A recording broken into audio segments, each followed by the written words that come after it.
தஞ்சாவூர் மாவட்டம் கும்பகோணத்தில் உள்ள சாரங்கபாணி ஆலயத்தில் சித்திரை திருவிழாவை முன்னிட்டு தேரோட்டம் வெகு விமர்சையாக நடைபெற்றது. கடந்த 2ஆம் தேதி கொடியேற்றத்துடன் விழா தொடங்கி நடைபெற்று வந்தது. இதன் முக்கிய நிகழ்வாக தேரோட்டம் நடைபெற்ற நிலையில் ஸ்ரீதேவி பூதேவி சமேதராக தேரில் எழுந்தருளிய சாரங்கபாணி சுவாமி பக்தர்களுக்கு சேவை சாதித்தார். ஏராளமான பக்தர்கள் தேரை வடம்பிடித்து இழுத்துச் சென்றனர்.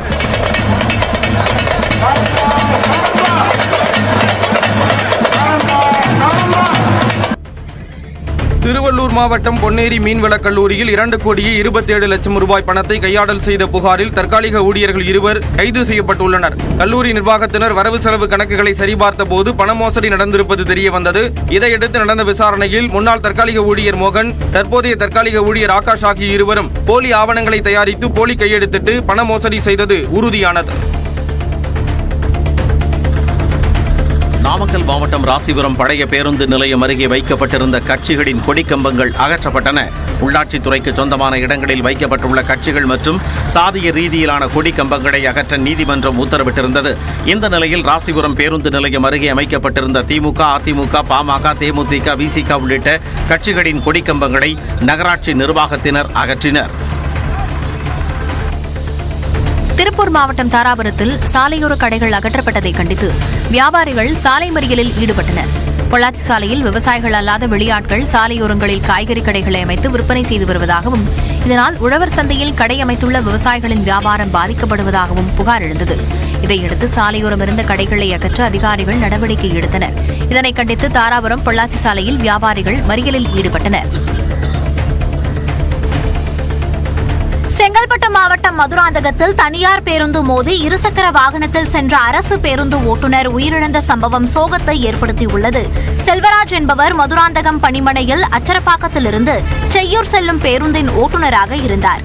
இவர் பணிக்கு செல்ல இருசக்கர வாகனத்தில் வந்தபோது தனியார் பேருந்து மோதி சம்பவ இடத்திலேயே உயிரிழந்தார்.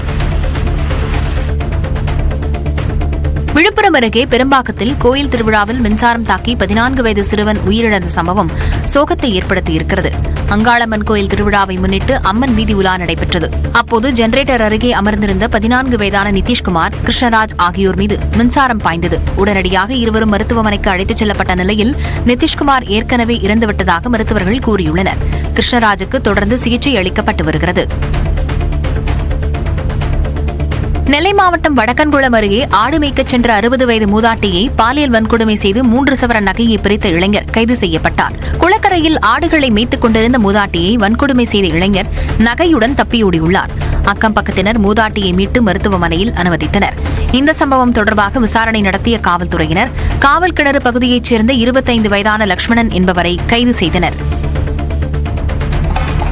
திருவாரூர் மாவட்டம் மன்னார்குடி ஏழை மாரியம்மன் கோயில் சித்திரை திருவிழாவை முன்னிட்டு பக்தர்கள் பால்குடம் காவடி எடுத்து வந்து அம்மனை வழிபட்டனர்.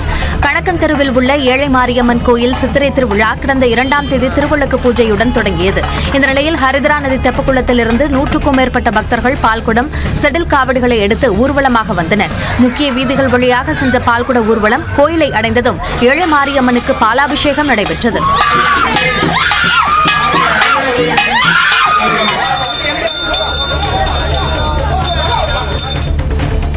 அரியலூர் மாவட்ட விளையாட்டு மைதானத்தில் உள்ள நீச்சல் குளத்தை பயன்பாட்டிற்கு கொண்டுவர வேண்டும் என பொதுமக்கள் கோரிக்கை விடுத்துள்ளனர். கொரோனா காலத்தில் அரியலூர் மாவட்ட விளையாட்டு மைதானத்தில் உள்ள நீச்சல் குளம் மூடப்பட்டது. இதனால் சுமார் 4 ஆண்டுகளாக நகர்ப்புறங்களில் உள்ள பள்ளி மற்றும் கல்லூரி மாணவர்கள் நீச்சல் பயிற்சி பெற முடியாமல் இருப்பதால் உடனடியாக மக்கள் பயன்பாட்டிற்கு கொண்டுவர வேண்டும் என தற்போது கோரிக்கை எழுந்துள்ளது. கடலூர் துறைமுகத்திலிருந்து ஆந்திராவுக்கு சரக்கு கப்பல் மூலம் செயற்கை பவளப்பாறைகள் அனுப்பும் பணிகள் தீவிரமாக நடைபெற்றன. ஆழ்கடலில் மீன்வளத்தை பெருக்கும் வகையில் மத்திய மீன்வளத்துறையுடன் இணைந்து தமிழக அரசு செயற்கை பவளப்பாறைகளை உற்பத்தி செய்து வருகிறது. இந்த நிலையில் கடலூர் துறைமுக பகுதியில் தயாரிக்கப்பட்ட செயற்கை பவளப்பாறைகள் பல்வேறு இடங்களுக்கு கொண்டு செல்லப்படுகின்றன. அந்த வகையில் சரக்கு கப்பல் மூலம் ஆந்திராவுக்கு செயற்கை பவளப்பாறைகள் கொண்டு செல்லப்பட்டன. கிருஷ்ணகிரி மாவட்டம் குருவரப்பள்ளி அருகே பெண்ணை சமூக வலைதளங்களில் கேலியாக சித்தரித்து வெளியிட்ட நபரை அடித்து கொலை செய்த 6 பேர் கைது செய்யப்பட்டனர். குப்பச்சிப்பாறையைச் சேர்ந்த பிரபு என்பவருக்கும் அதே பகுதியைச் சேர்ந்த ஜெயமணி என்பவருக்கும் கடந்த சில ஆண்டுகளாக நிலப்பிரச்சினை இருந்து வந்ததாக கூறப்படுகிறது. இந்த நிலையில் பிரபு சில தினங்களுக்கு முன்பு ஜெயமணியின் படத்தை கேலியாக சித்தரித்து சமூக வலைதளத்தில் பதிவிட்டுள்ளார். இதனால் ஆத்திரமடைந்த ஜெயமணியின் உறவினர்கள் பிரபுவை கத்தியால் குத்தி கொலை செய்துள்ளனர். இதையடுத்து இந்த சம்பவத்தில் ஈடுபட்ட குப்பச்சிப்பாறையைச் சேர்ந்த வருண், ராகவேந்திரன், ஜெயமணி, கணேசன் உள்ளிட்ட 6 பேரை போலீசார் கைது செய்தனர்.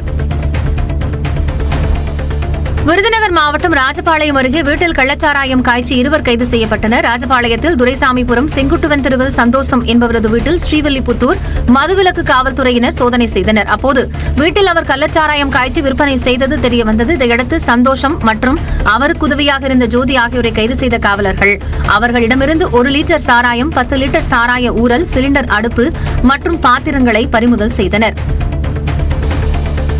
விழுப்புரத்தில் இருசக்கர வாகனத்தில் கஞ்சா கடத்தலில் ஈடுபட்ட சகோதரர்கள் உட்பட 3 பேரை திரைப்பட பாணியில் காவலர்கள் 6 கிலோமீட்டர் தூரம் துரத்தி சென்று கைது செய்தனர். ஜானகிபுரம் மேம்பாலம் அருகே காவல்துறையினர் வாகன தணிக்கையில் ஈடுபட்டனர். அப்போது வழியாக நிற்காமல் சென்ற வாகனத்தை கண்டு காவல்துறையினர் துரத்தி பிடித்தனர். விசாரணையில் சாலாமேடு பகுதியைச் சேர்ந்த சகோதரர்கள் விக்னேஷ், கணேஷ் மற்றும் ஆதேஷ் ஆகியோர் கஞ்சா கடத்தி சென்றது கண்டறியப்பட்டது. மூவரையும் கைது செய்த காவல்துறையினர் அவர்களிடம் இருந்து 2 கிலோ கஞ்சாவை பறிமுதல் செய்தனர். திருச்செந்தூர் பேருந்து நிலையத்திலிருந்து முருகன் கோயிலுக்கு 2 புதிய பேருந்து சேவையை அமைச்சர் அனிதா ராதாகிருஷ்ணன் தொடங்கி வைத்தார். திருச்செந்தூர் முருகன் கோயிலுக்கு வரும் பக்தர்கள் பேருந்து நிலையத்திலிருந்து கோயிலுக்கு செல்ல சிரமம் அடைந்து வந்தனர். இந்த நிலையில் பேருந்து நிலையத்திலிருந்து கோயிலுக்கு 2 புதிய பேருந்துகளின் சேவையை அமைச்சர் அனிதா ராதாகிருஷ்ணன் கொடியசைத்து தொடங்கி வைத்தார். 2 பேருந்துகளிலும் மகளிர் இலவசமாக பயணம் செய்யலாம் என அறிவிக்கப்பட்டுள்ளது. தென்காசி மாவட்டம் பாவூர் சத்திரத்தில் குடிநீருக்காக ஊருக்குள் புகுந்த மானை நாய்கள் கடித்து குதறியதில் பரிதாபமாக உயிரிழந்தது. காமராஜர் நகரில் சுற்றித் திரிந்த 2 வயது மதிக்கத்தக்க புள்ளிமான் ஒன்றை திருநாய்கள் கடித்து குதறின. இதில் மானின் கழுத்து மற்றும் பின்பகுதியில் காயம் ஏற்பட்டு நிகழ்விடத்திலேயே உயிரிழந்தது. தகவல் அறிந்து சென்ற வனத்துறையினர் இறந்த மானை எடுத்துச் சென்று வனத்திற்குள் புதைத்தனர். தென்காசி மாவட்டம் சங்கரன்கோவில் சித்திரை திருவிழாவில் தேருக்கு தடி போடுபவர் மீது கட்டை இடித்து காயமடைந்தார். சங்கரன் நாராயணசாமி திருக்கோயிலில் சித்திரை திருவிழா தேரோட்டம் விமர்சையாக நடைபெற்றது. அப்போது காந்தி நகரைச் சேர்ந்த மாரியப்பன் என்பவர் தேருக்கு தடி போட்டுக் கொண்டிருந்த போது திடீரென்று அவர் மீது கட்டை இடித்ததாக தெரிகிறது. இதில் அவர் காயமடைந்தார். உடனடியாக அவர் மீட்கப்பட்டு மருத்துவமனைக்கு அனுப்பி வைக்கப்பட்டார்.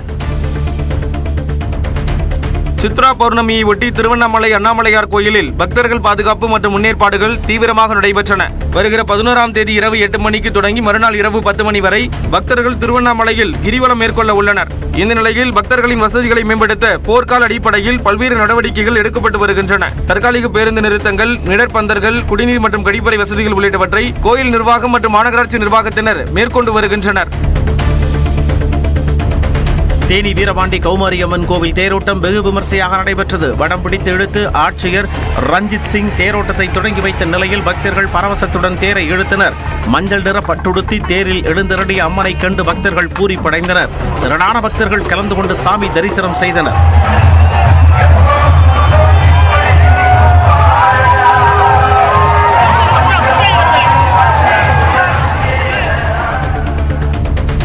ராணுவ வீரர்கள் எல்லையில் போய் என்ன சண்டையா போட்டார்கள் என அதிமுக முன்னாள் அமைச்சர் செல்லூர் ராஜு பேசியது சர்ச்சையை ஏற்படுத்தியுள்ளது. மதுரை விடாங்குடி பகுதியில் அதிமுக சார்பில் அமைக்கப்பட்ட நீர்போர் பந்தலை திறந்து வைத்த பின் செய்தியாளர்களை சந்தித்த அவர் ராணுவ வீரருக்கு திமுகவினர் பாராட்டு விழா நடத்துவது நாடகம் என கூறினார். ராணுவ வீரர்களுக்கு ராணுவ வீரர்களுக்கு போர்லையா போய் இதுலயா போய் சண்டையா போட்டாங்க? இல்ல தொழில்நுட்ப வளர்ச்சி இந்த கருவியெல்லாம் வாங்கி கொடுத்தது மத்திய அரசு. அவங்க தான் உன்னிப்பாக முதல்ல நீ பாராட்ட வேண்டியது யார? பாராட்ட வேண்டியது பாரத பிரதமர். அதை விட்டு ராணுவ வீரர்களுக்கு பாராட்டு தெரிவிச்சு திமுக என்ன நாடகம் ஆடுறாங்க பாருங்க.